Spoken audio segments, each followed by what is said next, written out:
du Seigneur apporta l'annonce à Marie. Et elle conçut du Saint-Esprit. Voici la servante du Seigneur. Qu'il me soit fait selon votre parole. Et le Verbe s'est fait chair. Et il a habité parmi nous. Priez pour nous, Sainte Mère de Dieu, afin que nous soyons rendus dignes des promesses du Christ. Daigne, Seigneur, répandre ta grâce dans nos âmes, afin qu'ayant connu par le message de l'ange l'incarnation du Christ, ton Fils, nous arrivions par sa passion et par sa croix à la gloire de sa résurrection. Par le Christ, notre Seigneur. Amen.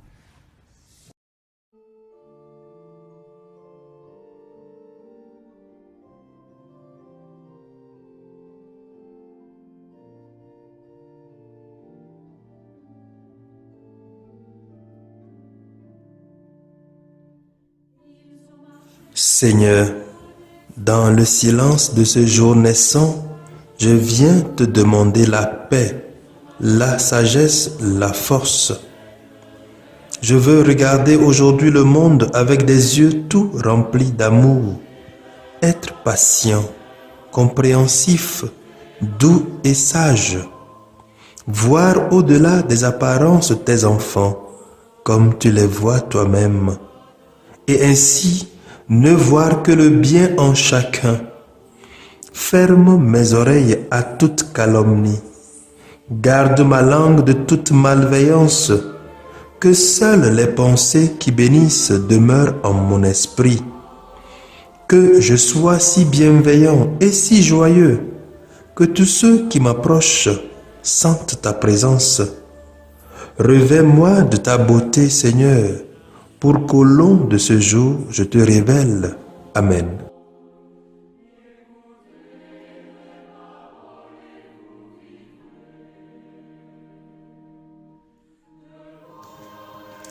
Écoutons les textes de ce jour, lus par la sœur Hélène Amouzou NDA et commentés par le père Odilon Amenyaglo SM.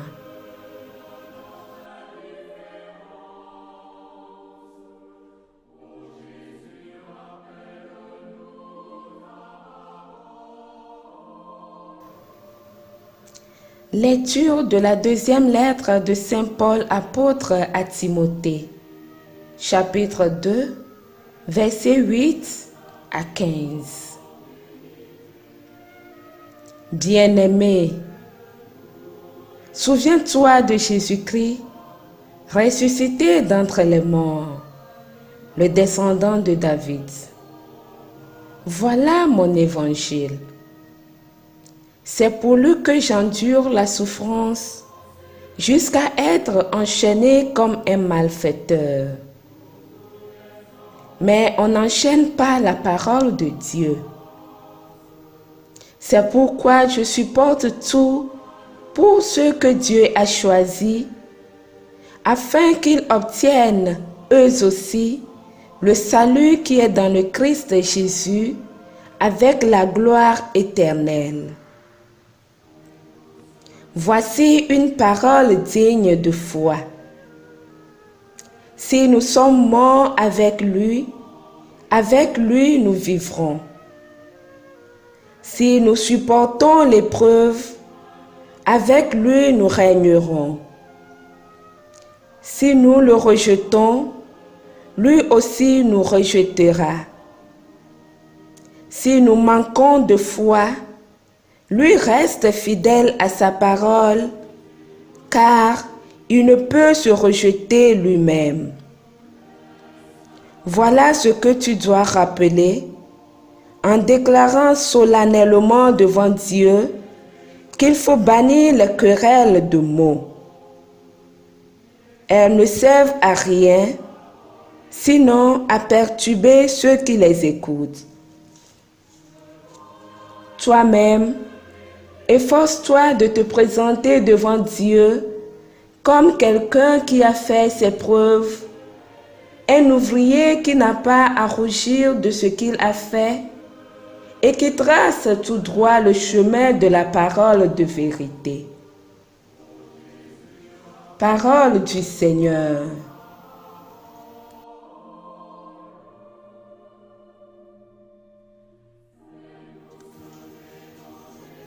Répétez après moi le repos du psaume 24.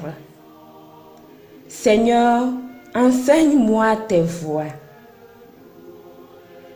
Seigneur, enseigne-moi tes voies. Fais-moi connaître ta route. Dirige-moi par ta vérité. Enseigne-moi, car tu es le Dieu qui me sauve. Seigneur, enseigne-moi tes voies. Il est droit, il est bon le Seigneur, lui qui montre aux pécheurs le chemin. Sa justice dirige les humbles, il enseigne aux humbles son chemin. Seigneur, enseigne-moi tes voies. Les voies du Seigneur sont amour et vérité, pour qui veille à son alliance et à ses lois. Le secret du Seigneur est pour tous ceux qui le craignent. À ceux-là, il fait connaître son alliance. Seigneur, enseigne-moi tes voies.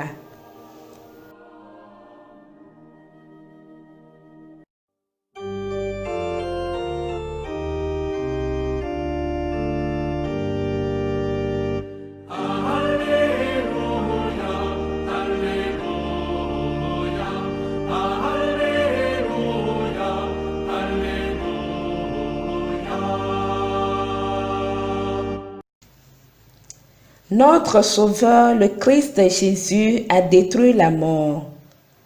Il a fait resplendir la vie par l'Évangile.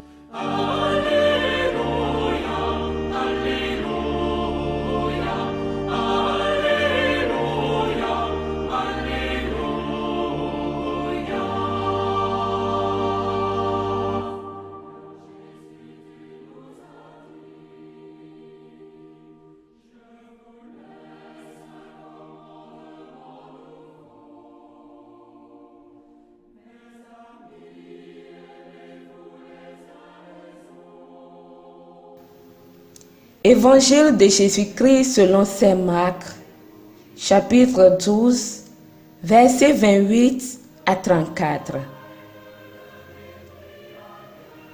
En ce temps-là, un scribe s'avança pour demander à Jésus: quel est le premier de tous les commandements?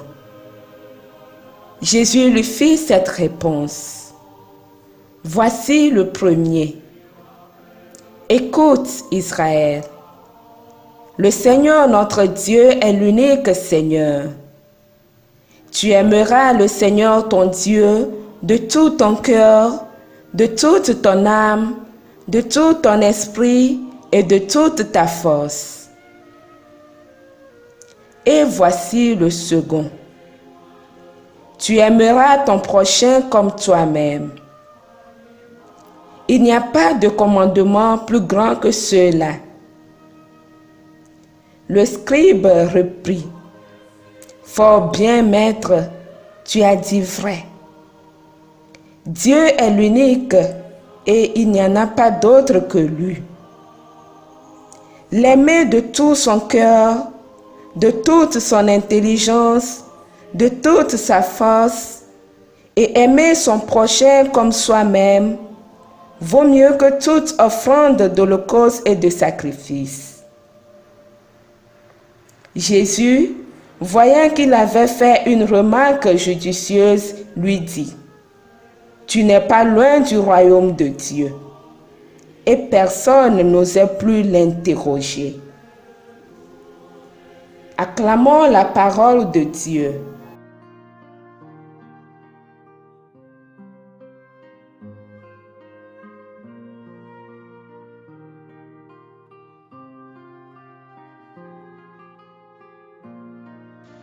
Bien-aimés dans le Seigneur, dans l'évangile de ce jour, nous assistons à un échange très enrichissant entre Jésus et un scribe.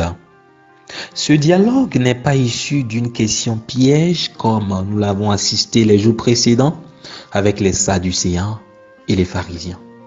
Bien au contraire, cela vient d'un désir sincère, profond du scribe à comprendre. Il vient sans arrière-pensée. Sa démarche est sincère et vraie, puisque l'évangéliste Saint Marc précise bien au verset 28a que ce scribe avait entendu Jésus discuter avec les Sadducéens sur la question de la résurrection, et ayant vu qu'il leur avait bien répondu, il s'avança et lui demanda: quel est le premier de tous les commandements?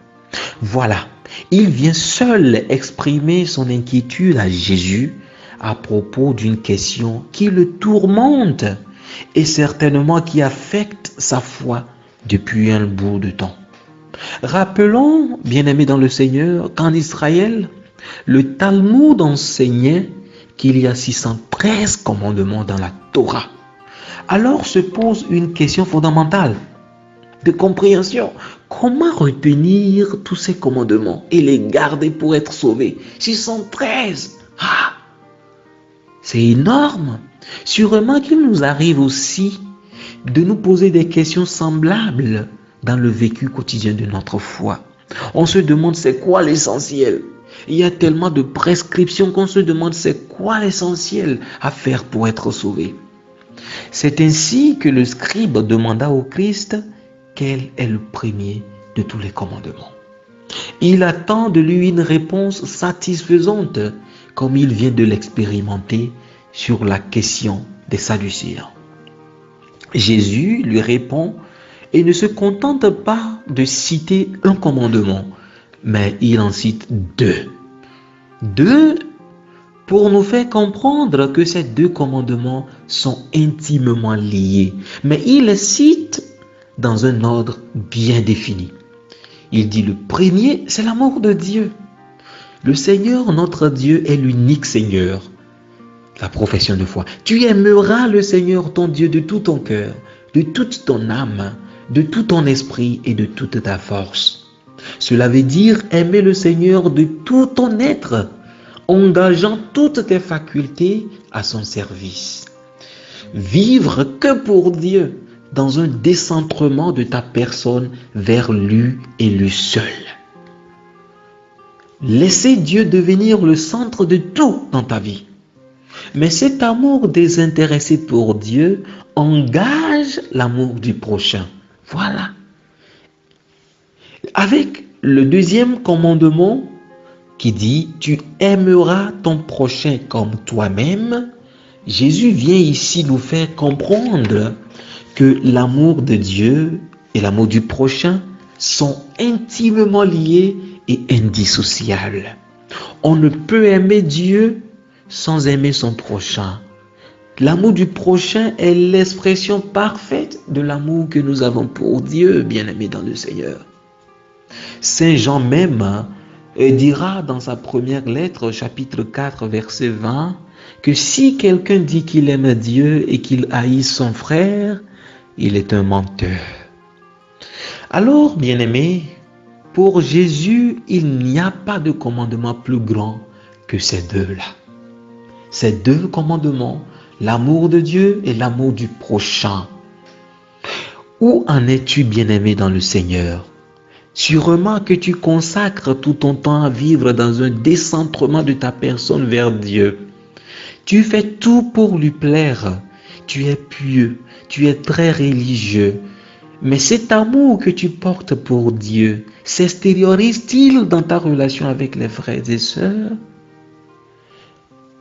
Penses-tu à l'affamé? Penses-tu à l'opprimé? Penses-tu aux pauvres et aux abandonnés que tu rencontres quotidiennement sur ton chemin? Bien-aimé dans le Seigneur, c'est capital. Saint Paul, dans la première lecture de ce jour, sert d'exemple parfait à suivre dans notre effort à aimer Dieu et nos prochains dans un désintéressement total de notre personne.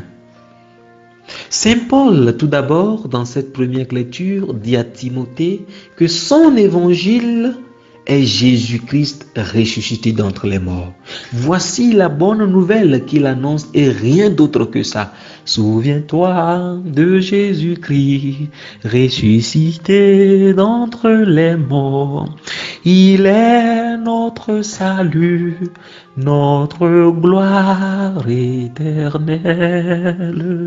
Voilà la bonne nouvelle que Saint Paul annonce. Et il dit qu'il endure la souffrance pour ce Jésus crucifié et ressuscité. Il est enchaîné lui-même comme un malfaiteur, mais il ne rebrousse pas chemin dans l'annonce de sa bonne nouvelle. Il proclame haut et fort que bien qu'il soit enchaîné, la parole de Dieu n'est pas enchaînée. Il continuera à annoncer cette bonne nouvelle. Il est déterminé à continuer à prêcher ce Jésus malgré les souffrances, les difficultés. Donc pour Paul, Jésus devient le centre de sa vie. Il ne peut plus s'en passer de lui. Il l'aime jusqu'au don total de sa vie. Mais cet amour que Paul porte pour le Seigneur Jésus, au fin fond, a un souci pour les hommes aussi. Il dit clairement, Saint Paul, que la parole de Dieu n'est pas enchaînée, bien que lui-même soit enchaîné en prison, et qu'il va continuer à annoncer la parole de Dieu. Il va supporter et endurer tout pour que tout ce que Dieu a choisi, afin que eux aussi obtiennent le salut qui est en Jésus-Christ. Donc vous voyez, le combat de Paul, bien qu'il soit en prison, il veut continuer à prêcher la bonne nouvelle pour que les hommes aussi, toutes ces personnes-là qui ont été choisies par Dieu, soient aussi sauvées, que le salut atteigne d'autres personnes. Voilà l'amour qu'il porte pour les autres, le souci salutaire de Paul pour chacun de nous, bien-aimés dans le Seigneur. Paul souffre pour manifester son amour total pour Dieu et pour les hommes. Alors que Dieu nous aide aussi à vivre dans le désintéressement total de notre personne pour lui et pour nos frères et sœurs. Amen.